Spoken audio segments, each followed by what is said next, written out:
What the hell is shingle stain? When I try to like work those two words out in my brain, I picture a dude up on a roof, a bucket, painting shingles. But then like, why would you do that? I don't think they do that now. Maybe back in the 50s they did. And the reason that I bring this up is because we're gonna make a cocktail tonight from Trader Vic's called the Shingle Stain. My name is Spike, and on my other channel, I've made over 200 tiki cocktails right here in my home tiki bar, the Breezeway. Welcome to Tiki Cocktails with Spike. Tiki Cocktails with Spike. Glad to have you here. So to make the shingle stain, we're gonna be using pineapple juice. Fresh pressed is best. If you can find pineapple juice with no additives, that kind of thing, that would be ideal. Lime juice, if you can squeeze your own limes, that's the goal.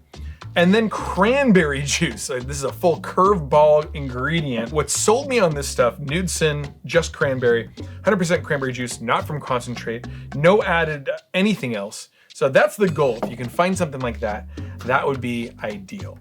We are going to be using Angostura bitters. I don't know what happened to this bottle. And then grenadine from Liquid Alchemist. If you want a little bit of a price break on Liquid Alchemist stuff, go to the description below. There's a coupon code. You help support the show and you'll get a little bit of a discount. So there you go. And then what we're gonna be using for rum is Denizen. In Trader Vic's Bartender's Guide, they ask us to use Trader Vic's Mai Tai rum. And Denizen was blended to emulate the Mai Tai rum. So it's a blend of Jamaican and Martinique rums. So yeah, it's tasty, tasty stuff. Let's get started with the cocktail here. We're gonna start with the lime juice. I always like to start with the juices first because if you mess up on the juices, then you're not throwing away expensive stuff like rum or jatte or whatever you've already poured in there. So we're gonna do juice of 1 lime, which usually means 1 ounce of lime juice.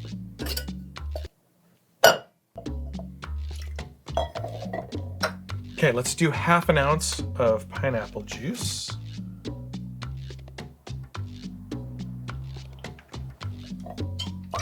One and 1/2 ounces of cranberry juice. Dude, there is a lot of cranberry juice in this. And you know what's funny is like when I was a child, I loved cranberry juice. Actually,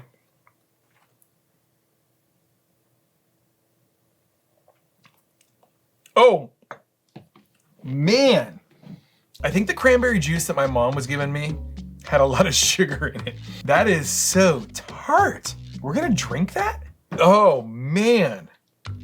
Okay. At least we know there's no sugars or additives or whatever in it.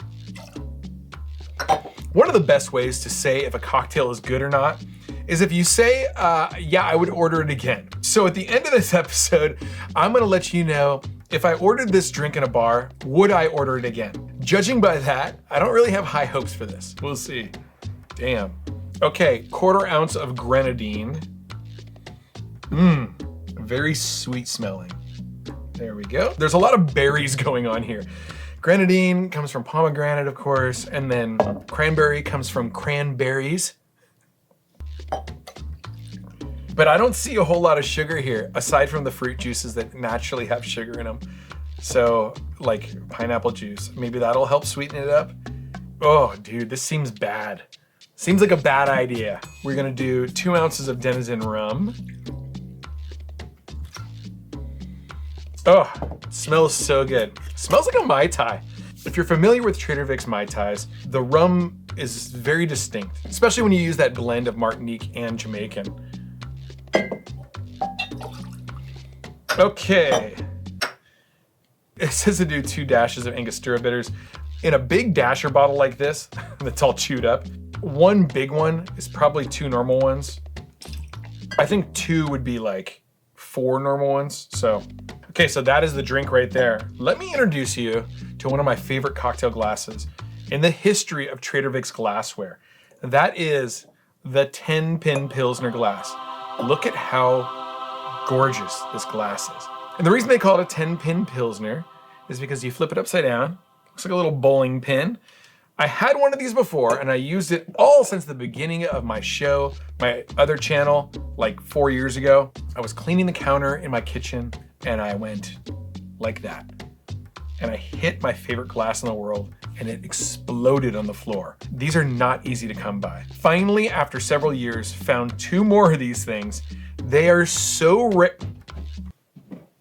they are so rare and so beautiful. I love these things so much. And I love drinking beer out of them too, because they're a Pilsner glass, you know? It's all in the Trader Vic's Bartender's Guide, and you can actually go to the page where they tell you which glassware they used for what thing. The 10-pin Pilsner glass. It says that they used it for Trader Vic's grog. Maybe we'll have to make that down the line. Potted Parrot, which came with like a little parrot in the glass.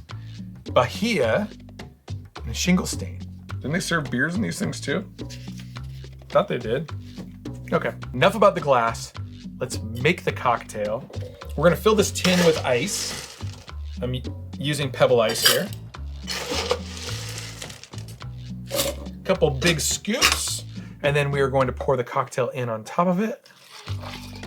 Give it a smack and shake.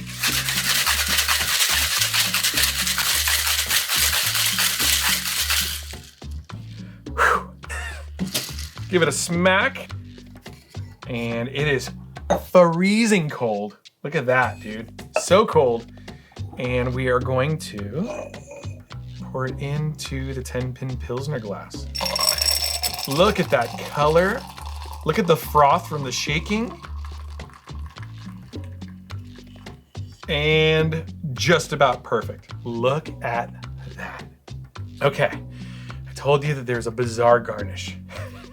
This is the garnish. I'm sure you're going, wait, what in the world? Remember, it's called the Shingle Stain, right? One of the most bizarre garnishes that Trader Vic ever came up with. This is vintage, so I don't want to destroy it.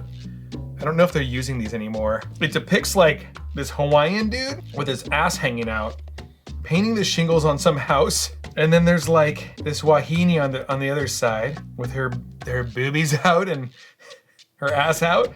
And I don't know what's going on with her bra, but yeah, I don't know what's going on here. But it's funny, I guess, I don't know. I am going to insert the straw. This is like a fake bamboo straw. This is gonna go down just like, God, I don't wanna, let me slurp a little bit of this out because I don't wanna ruin this cardboard.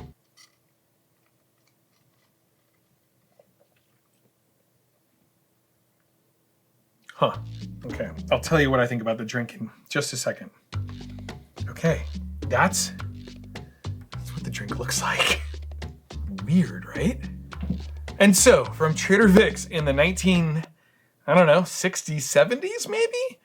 This is the Shingle Stain. Wild, man.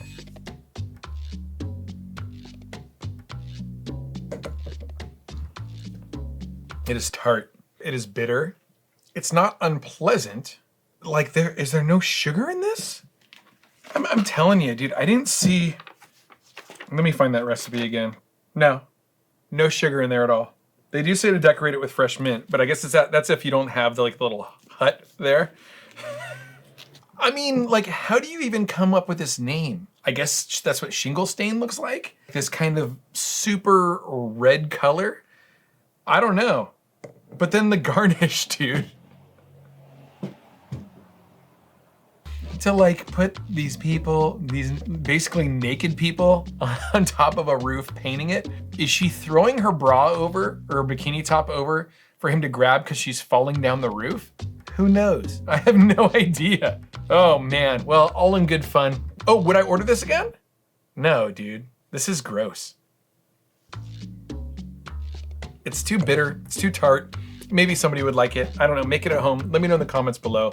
Otherwise, please be sure to hit the like button, subscribe to the channel if you aren't already. Share this with anybody that you think might enjoy it. And if you enjoyed this episode with this ridiculous garnish, the Shingle Stain little roof, click on this link right here because I think you'll enjoy the next cocktail. Okay, dude, aloha.